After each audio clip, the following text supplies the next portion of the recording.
So, is there a way out? Or are we doomed to chase our tails forever, dizzy and anxious in this hall of mirrors? Well, here is the cosmic joke. Here is the punchline that makes the gods laugh until the mountains shake. The reason you cannot find a way out is because there is no way in. You were never in the trap to begin with. The trap is the thought that you are in a trap. The separation between the you and the experience was never real. It was a hallucination of language, a ghost of memory. You see, you are trying to escape from a room that has no walls. You are beating your fists against the open air. You are like a bird flying in a clear blue sky and is terrified that it is locked in a cage because it has drawn a picture of a cage in its own mind.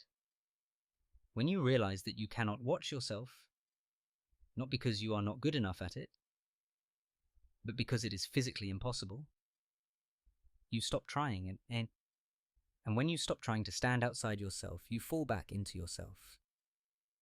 You land in the center of your own existence, and suddenly the anxiety changes. It is no longer my anxiety that I must get rid of.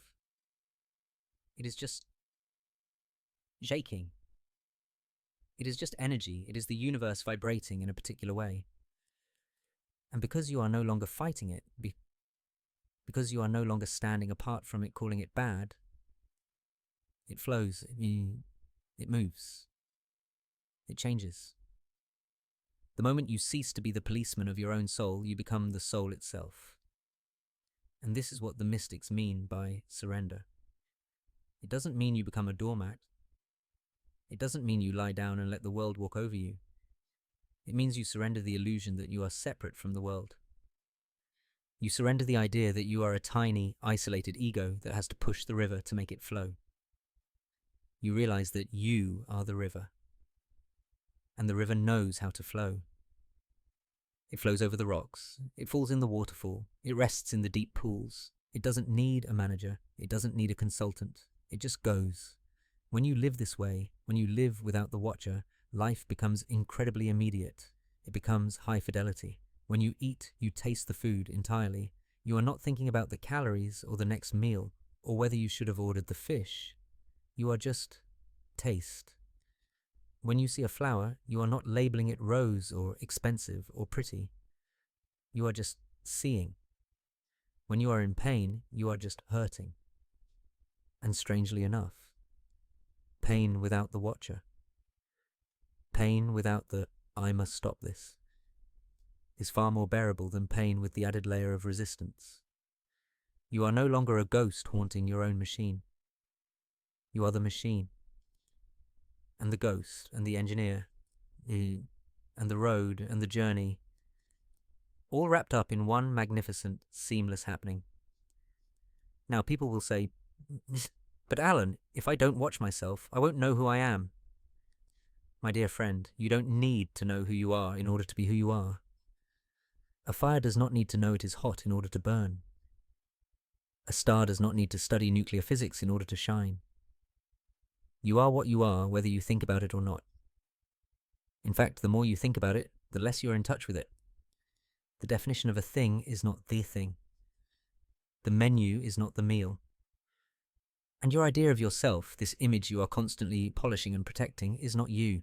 The real you is the one who is listening to this voice right now. Not the person with the name and the address and the bank account and the history. That is your story. That is your wake. The real you is the aperture through which the universe is witnessing itself. You are the eyes of the cosmos. You are the ears of eternity. And you cannot see yourself because you are the seeing. You cannot define yourself because you are the definition. So, let it go. Let the breath breathe you.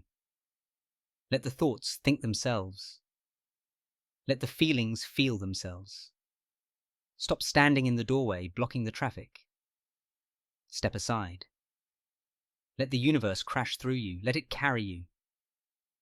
And you will find, to your absolute astonishment, that when you stop trying to hold yourself together, you do not fall apart. You fall together.